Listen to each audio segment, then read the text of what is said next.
Huh? Wait, something fell out. It's... Is that a bookmark?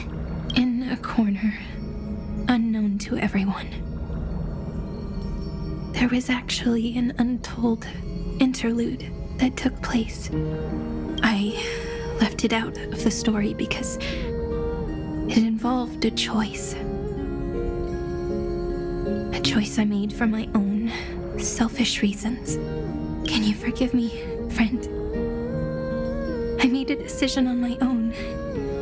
While you were away, I wrote everything about it on this little card. If you can find it in your heart to forgive me after reading it, please.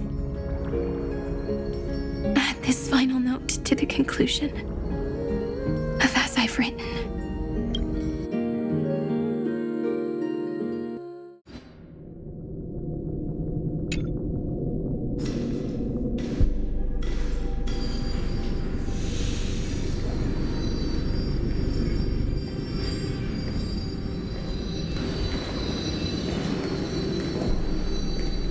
Memories swallowed by Iron Tomb. Return now to reality.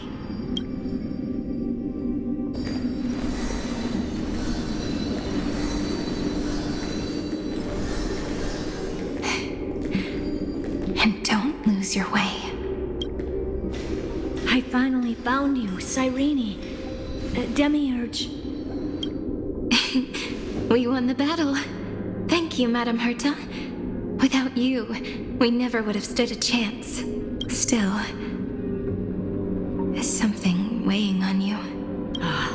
Right before I shut my eyes, inside the droid head's brain, I saw something unsettling. The fourth instant, this turning point in cosmic destiny, anchored by the erudition. It's not a single instant, but a process. A chain of events. So, this victory isn't the final piece of that chain? Far from it. This is only the beginning. The first toll of the death knell for the cosmos. That sorrowful look doesn't suit you, Madame Herta. Don't hold it in. Tell me. Not long ago, you crossed paths with the Eon of Remembrance again, didn't you? Yes. Even if the figure was hazy, I knew right away. That was the god from Cyrene's dreams. Causality has gone wrong, just as I thought. Causality? Let me put it in your favorite fairy tale terms. The universe began as a seed. It grew into a great tree. And the present is its branches and leaves. The erudition calculates how the future will sprout. With so many possible outcomes, they choose to anchor one path, cutting away the crooked or fragile branches. But if things continue that way, the branches grow endlessly, the leaves multiply, and one day the tree collapses under its own weight. That is why there is a concept in biology called lignification. Soft sprigs form a hardened shell and fuse with the trunk. For the universe, that process is what we call memory. Under Fooley's record-keeping, the past becomes memory.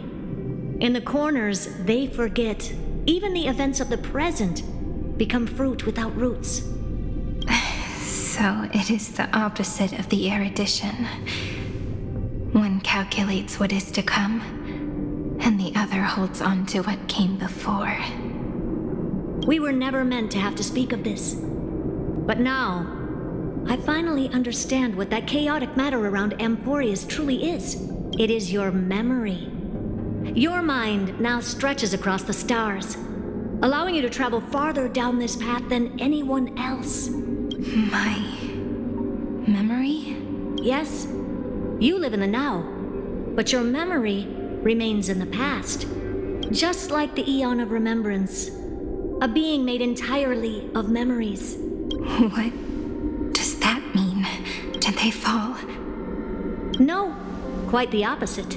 They have not yet been born. Remember, to carry out the mission of remembering the universe, they must ascend to divinity only at the very end of time. And at that moment of ascension, their memory stretches through the past, becoming what people now call Fuli.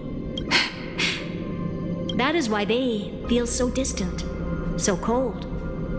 That crystalline form is just an empty shell.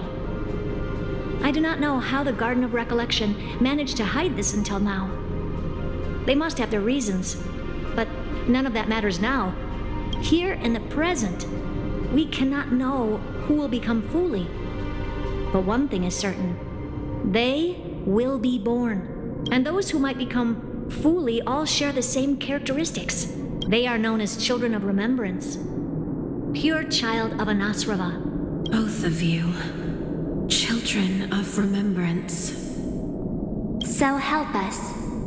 Find where Amphorius's memory began and bring it out. We are the sacrifice. The garden used us. The pure child of Anasrava. Abandon us! So that name, it was never my past. It was my future. Or maybe it is the present. Noose has revealed to me two paths. And on both paths, I see you standing. The first, follow the trail of memory you have forged. Break free from this world and reach for the stars. That would mean Amphorius's causality will no longer concern you, at least not the person you are now. Go on.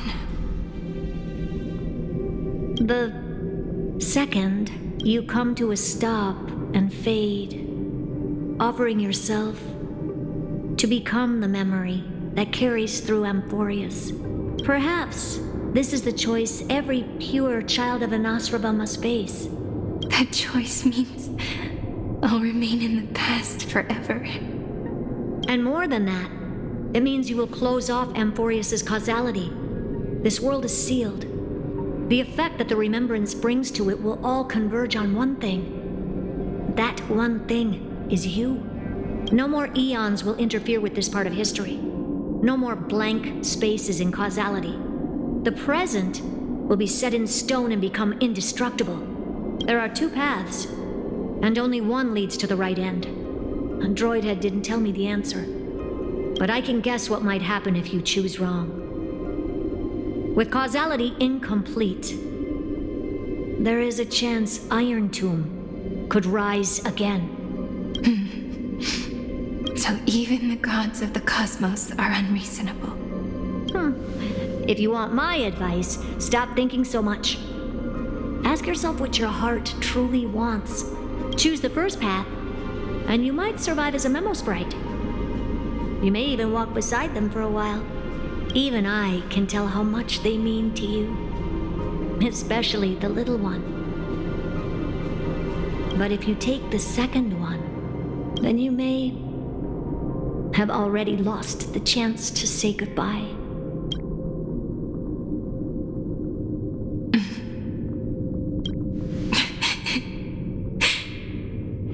I have made my decision, Madame Herta. I thought you would need more time to think it through. The answer is clear, is it not?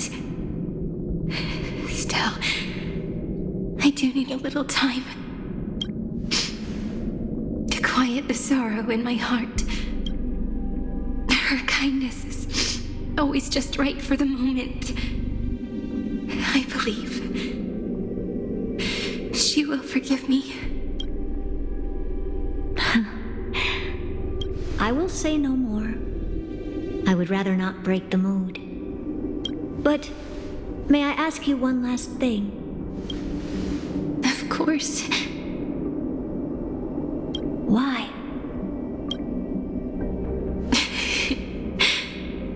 I once heard a saying that went something like this. Divinity is flawless humanity, and humanity is flawed divinity. We children of Amphorius gave up on gods long ago, Those beings who love to play pranks on the universe. I believe in her much more than I believe in them. And I believe in who I am. As a human. Oh.